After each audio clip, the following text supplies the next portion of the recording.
Olá, amados. Meu nome é Hélio Martins, né? Sou usuário do canal Desmentindo o Sistema Religioso Canalha. É canalha mesmo porque mente demais pro povo, engana o povo e ainda fica manipulando o povo, né? Mentalmente. Né? Escravizando o povo através da sua mente e através das suas mensagens mentirosas. Porque o que realmente está escrito na Bíblia eles não pregam, certo? Eles leem uma coisa e falam outra. E passam por cima das escrituras para não dizer a verdade. Bom, eu vou ler aqui no livro de Números, capítulo 18, a partir do versículo 21, e depois estarei comentando um pouquinho, tá?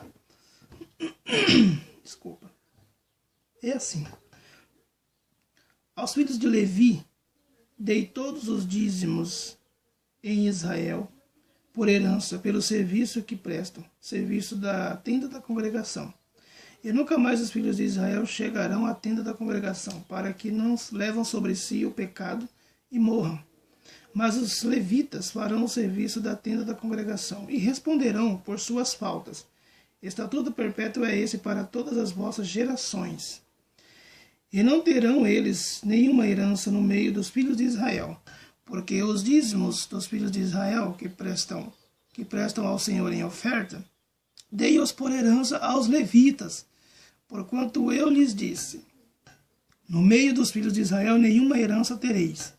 Disse o Senhor a Moisés: também falarás aos levitas, que lhes dirás.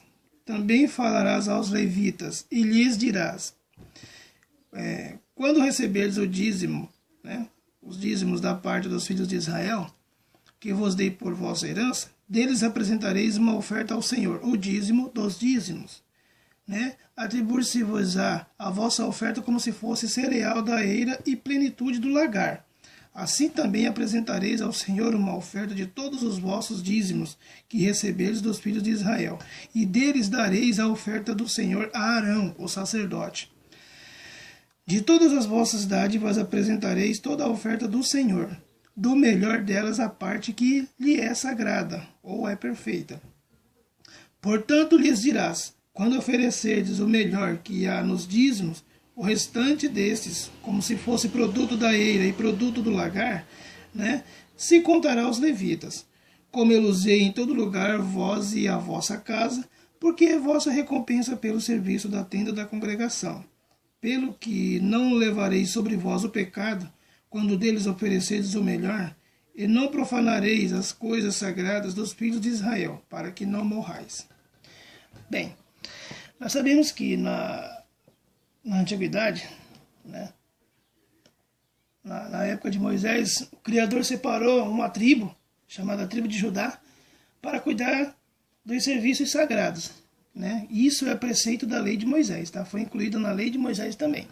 Né?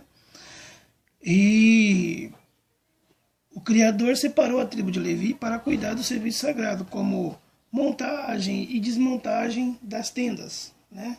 Do lugar dos altares, do lugar do Santo dos Santos, aquela coisa toda, que eles iam de um lugar para o outro. Né? Então, o que acontece? Acontece que os levitas, eles iriam viver exclusivamente para isso. E eles precisavam ser o quê? Alimentados para viverem exclusivamente. E eles não poderiam ter, né, o Criador deu como estatuto perpétuo, um mandamento perpétuo, eterno, né, vamos dizer assim, para sempre, para todo sempre. Que eles não tivessem herança alguma na terra, no meio dos filhos de Israel. Eles não poderiam possuir bens materiais, nem casas, nem nada. Nada no nome deles, vamos dizer assim, né? Como nós temos hoje, nossa casa, nosso carro, tudo nosso nome. Eles não poderiam ter nada disso, nem salário fixo, nem nada.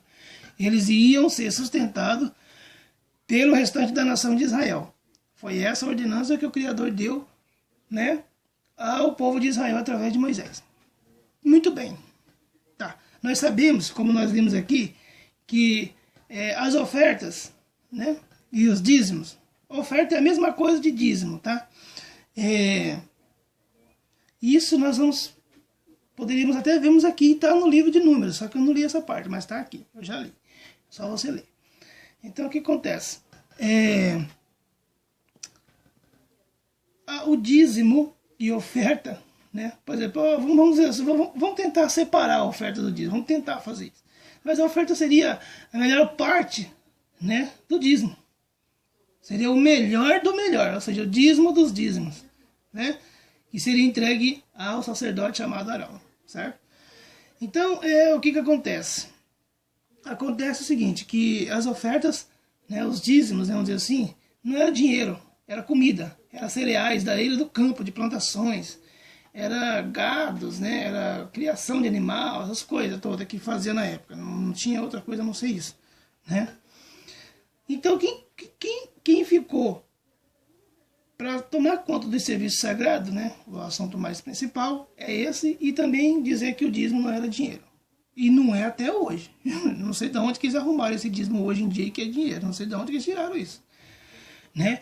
E nisso eu convoco qualquer pastor, qualquer teólogo formado para me dizer onde que está escrito que o dízimo não é dinheiro. É tudo aquilo que eu ganho, né, de dinheiro. Não é. Nós sabemos que pelas escrituras que se encontram no livro Bíblia, o dízimo era alimento. O dízimo do coentro, do cominho, da eira do campo, do gado, né, da criação, essas coisas, da plantação, essas coisas aí. Certo? Tá. Era trazido isso aí para manter os levitas. Eles não podiam trabalhar em outra coisa, não podiam ter nem bens no seu nome, não podia ter casa própria, não podia ter nada. Eles tinham que estar especificamente para aquilo ali, vivendo daquilo ali, do trabalho sagrado. E dos dízimos de Israel.